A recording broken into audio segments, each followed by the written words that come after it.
Qual de vós, tendo um servo ocupado na lavoura ou em guardar o gado, lhe dirá quando ele voltar do campo: vem já e põe-te à mesa? E que antes não lhe diga: prepara-me a ceia, cinge-te e serve-me, enquanto eu como e bebo, depois comerás tu e beberás? Porventura terá de agradecer ao servo porque este fez o que lhe havia ordenado? Assim também vós, depois de haveres feito quanto vos foi ordenado, dizei: somos servos inúteis, porque fizemos apenas o que devíamos fazer.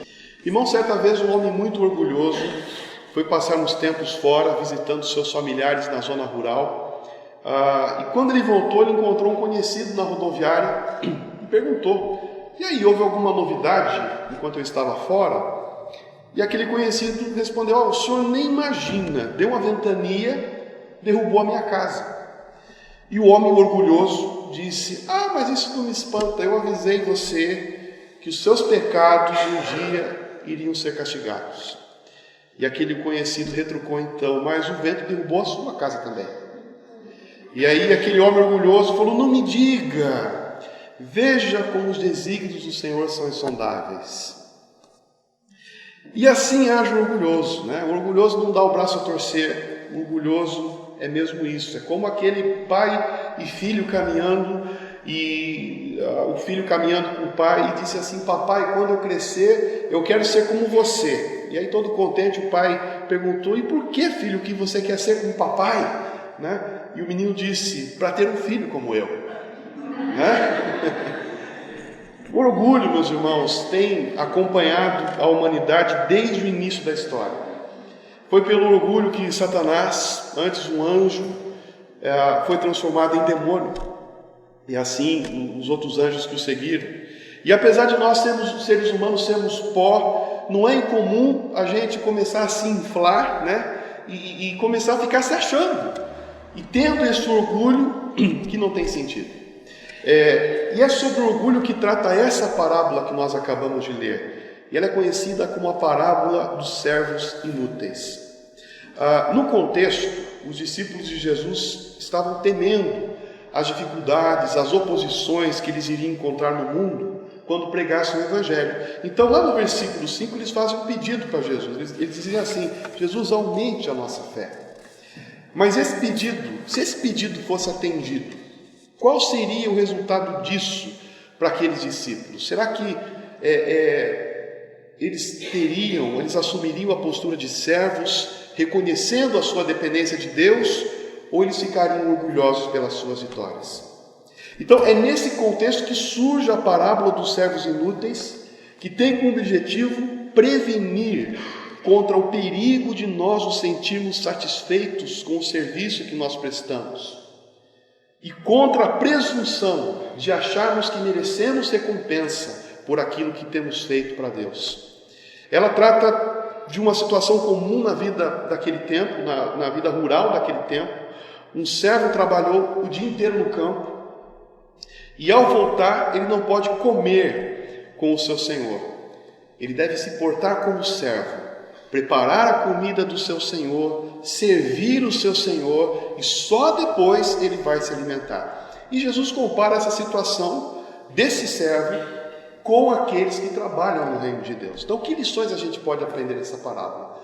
A primeira lição que a gente aprende dessa parábola é a seguinte: todo cristão verdadeiro é também servo de Deus. Todo cristão verdadeiro é também servo de Deus. Antes de tudo, eu quero lembrar a você que essas parábolas que nós muitas vezes trazemos aqui no domingo para o nosso estudo, elas são ilustrativas. As parábolas são metáforas que Jesus se tirava do cotidiano do povo para explicar verdades espirituais.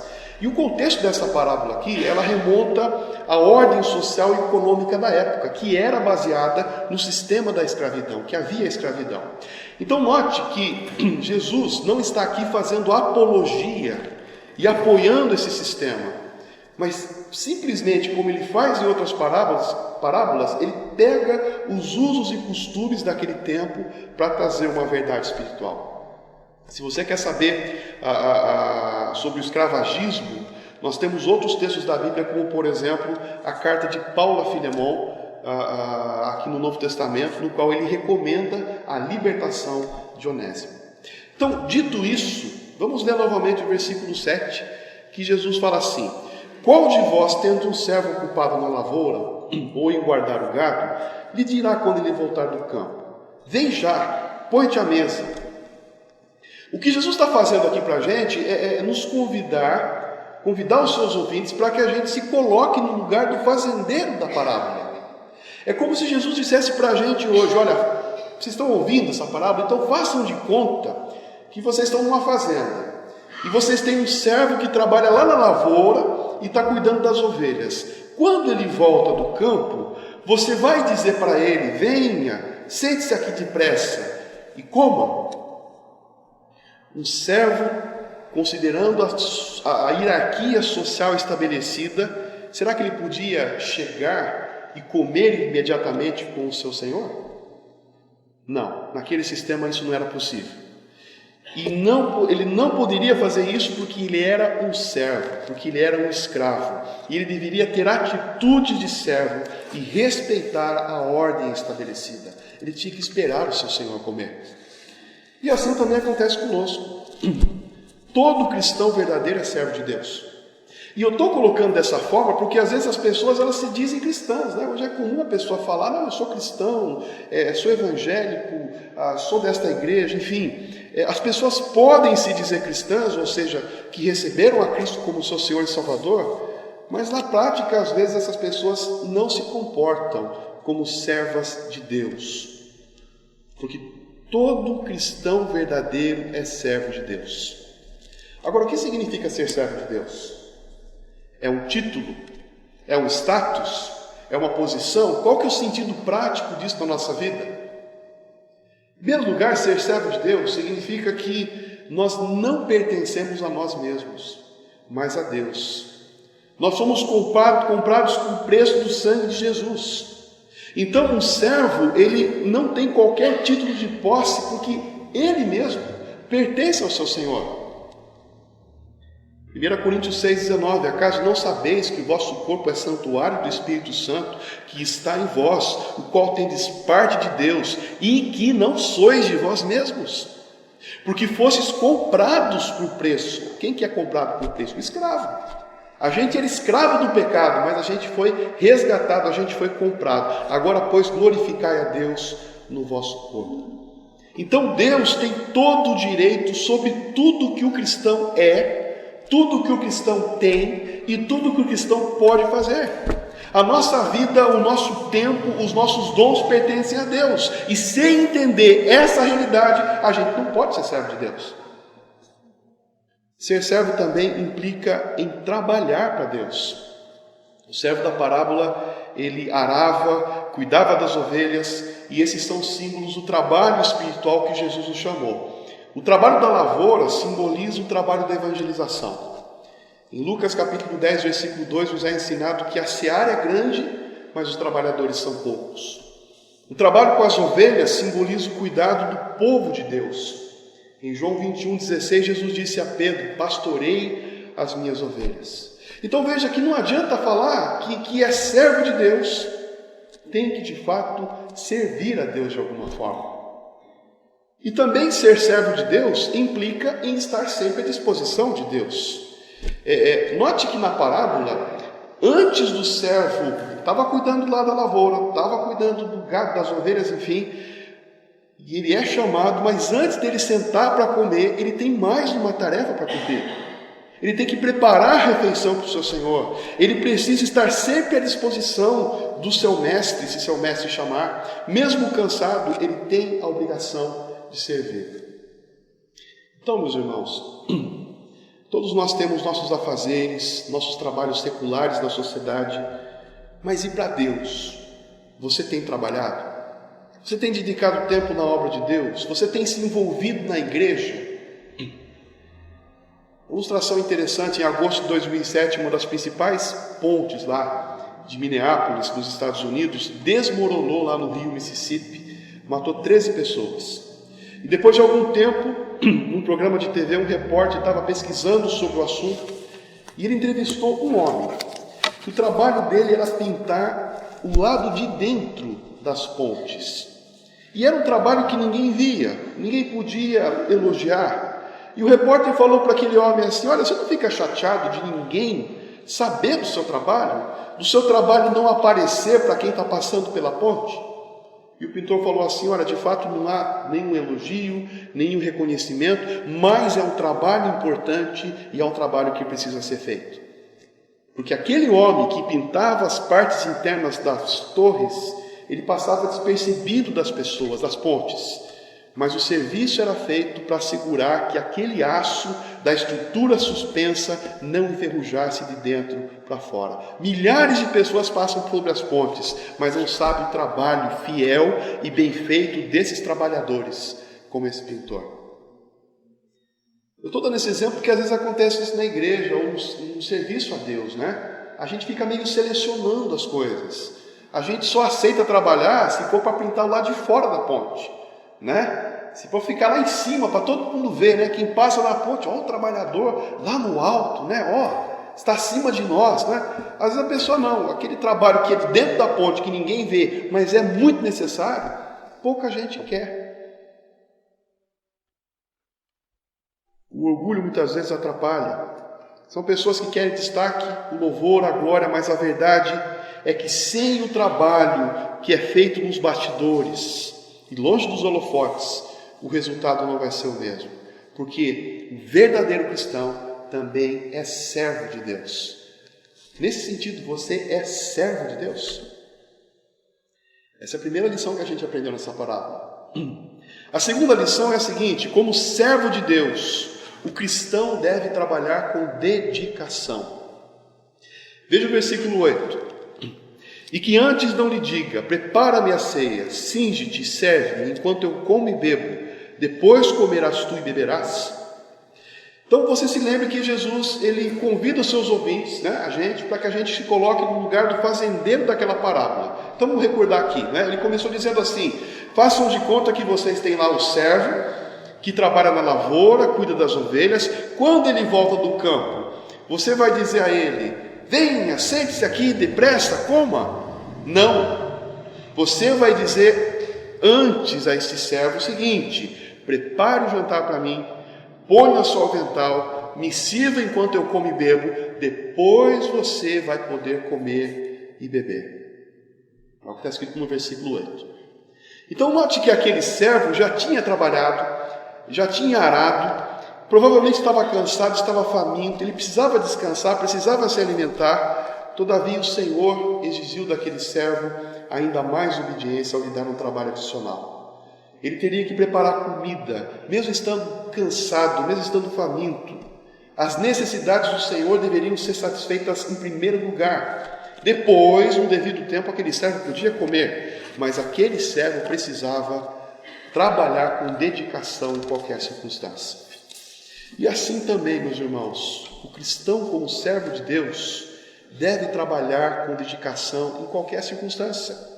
Nós devemos empregar toda a nossa energia no serviço de Deus, mesmo que o trabalho seja árduo. Porque às vezes a gente ia falar de missões, né? A gente gosta de citar o texto, e o texto é bonito, e a gente fala: olha, os campos estão brancos, né? Para colheita. Mas a gente se esquece como é trabalhoso plantar e colher. Tá vendo? A gente fica com essa imagem mais poética, né? Eu imagino assim um pôr do sol, não é? E aqueles campos brancos, né? Esperando as pessoas, os trabalhadores para a colheita, né? E Deus vai chamando e vão vindo os trabalhadores. A gente tem essa imagem poética, né? Mas, gente, tem que colocar a mão no arado. E não é fácil isso, colher, plantar, é trabalhoso. Por isso que nós, servos de Deus, nós temos que trabalhar com dedicação. E uma das coisas que as pessoas esquecem muito é que dedicação independe de fruto. Quando nós trabalhamos para Deus, nós devemos também aprender a esperar em Deus. Porque às vezes a gente começa a fazer algo na igreja, ou algo para Deus, e a gente quer o resultado para agora, a gente quer o resultado para ontem, e não, as coisas não funcionam assim. Há certas coisas não têm o resultado imediato. Por isso, trabalhar para Deus significa dedicação, para dar o melhor de mim e paciência para esperar os frutos de Deus. Então, sejamos cuidadosos para terminar o nosso trabalho, para fazer isso bem, e em seguida, a recompensa, melhor dizendo, virá ao seu devido tempo. Deus cuida de dar o conforto e a recompensa quando e como Ele achar que deve. Quando nós chegarmos no céu, o Senhor vai cuidar de nós com gratidão e afeição. No céu, nós seremos servos fiéis, compartilhando da alegria do Senhor. A Bíblia diz que a mesa festiva vai se estender à nossa frente. Apocalipse 19:9, e o anjo me disse: escreva, felizes os convidados para o banquete do casamento do Cordeiro. E acrescentou: essas são as palavras verdadeiras de Deus. Dedicação. É isso que Deus espera de nós. Nós somos igreja presbiteriana, nós temos uma linha teológica, o principal teólogo que nós temos aí como referência é o francês Calvino. E o Calvino foi considerado um dos teólogos mais brilhantes da Reforma Protestante. O Calvino escreveu milhares de cartas em atenção aos mais variados assuntos, todos eles relacionados com o reino de Deus. Ele deixou 2.000 sermões. Ele produziu comentários de quase toda a Bíblia. Ele confeccionou catecismos e tratados e participou de diversas assembleias. Ele escreveu uma obra monumental chamada As Institutas, que foi sendo aperfeiçoada por ele mesmo durante 25 anos. Como estadista, Calvino foi pioneiro na defesa de leis e medidas de interesse de bem-estar comum. Ele conseguiu lá que a República da Genebra iniciasse medidas em relação à limpeza pública, higiene, segurança das crianças e assim por diante. Mas ele também era pastor. E ele trabalhava arduamente, ele pregava de 2 a 3 vezes por domingo. Ele pregava às segundas, quartas e sextas, e em semanas alternadas, e todas as semanas, às terças, quintas e sábados, dava preleções públicas. Ele visitava os enfermos, prisioneiros, cuidava dos refugiados que chegavam constantemente, arranjava casa para essas pessoas, emprego, fazia batizado, casamento e outras atividades pastorais. E aí você fala o seguinte: mas o Calvino era jovem, saudável, É aquele pique, tirou de letra, não é isso? Eu, se fosse jovem, tinha força e saúde para dedicar a Deus. Pelo contrário, Calvino era um homem doente. E era um homem que se arrastava carregado de enfermidades, como uma dor de cabeça que nunca lhe abandonava. Ele parecia mais um cadáver ambulante. E a sua vida foi curta, terminou aos 55 anos de idade. E quem olha os feitos desse homem, tanto que ele produziu numa curta vida, não sabe as dificuldades que ele enfrentou. Dificuldades grandes, mas que não atrapalharam a sua dedicação. Nós somos servos de Deus. E como servos de Deus, nós devemos trabalhar com dedicação. Você tem sido um servo dedicado? É o que Jesus está perguntando para nós nessa parábola. Para nós terminarmos, em último lugar, em terceiro lugar, como servo de Deus, o cristão não possui mérito nenhum. Nós não possuímos mérito nenhum. Veja agora o versículo 9 comigo. Porventura terá de agradecer ao servo, porque este fez o que lhe havia ordenado? Assim também vós, depois de haverdes feito quanto vos foi ordenado, dizei: somos servos inúteis, porque fizemos apenas o que devíamos fazer. Na parábola, o servo já tinha trabalhado o dia todo, lembre comigo, cuidando do arado, cuidando dos animais. Agora ele chega em casa, antes de descansar, ele tem que alimentar. Antes de se alimentar e descansar, é necessário preparar a comida, servir para o seu Senhor, depois que ele iria comer. Então, diante desse contexto todo, Jesus agora aplica essa parábola, Ele fala assim: por acaso, depois de tudo que esse empregado fez, cuidar lá do gado, cuidar do arado, antes de comer, servir ao seu Senhor, preparar o alimento, tal, esse empregado merece agradecimento apenas porque obedeceu às ordens do seu Senhor? E a resposta é não. Porque pelo contexto, Se ele é um escravo e ele obedeceu às ordens que lhes foram dadas, ele apenas cumpriu o seu papel. Ele fez apenas o que era a sua obrigação dentro daquele sistema social, da ordem social da época. O único limite do dever do servo era a vontade do seu senhor. Nunca haveria uma situação em que o servo pudesse achar que já tinha feito o suficiente e poderia descansar. Na ordem social da época, um escravo sempre estaria em débito do que diz respeito ao seu trabalho, mas o seu senhor nunca estaria em débito no que diz respeito a recompensá-lo. Então, a partir do versículo 10, a coisa está tranquila para nós até aqui, mas a partir do versículo 10, Jesus parece que mira o canhão para a gente, ou melhor dizendo, para o nosso orgulho. Ele mira o canhão para o nosso orgulho e com firmes palavras e como alvo no nosso coração orgulhoso, ele fala o seguinte: assim também vós, depois de haverdes feito quanto vos foi ordenado, dizei, somos servos inúteis, porque fizemos apenas o que devíamos fazer. E o recado aqui é forte. As palavras são duras. E é feito dessa maneira para justamente quebrar qualquer ideia de que a gente mereça algo. Mas preste atenção, porque essa tradução aqui, inútil, o servo inútil, ela tem sentido de pobre. É uma expressão da nossa pequenez, da nossa modéstia diante do Deus infinito que pode todas as coisas. Não está querendo dizer aqui que tudo que você fizer não vale nada diante de Deus, até porque vai haver galardões nos céus, não é? Pelo que você fizer aqui. E há outros textos bíblicos que mostram que investir no reino de Deus, dar fruto, é útil. É algo útil e dá investimento eterno, é fruto para a eternidade.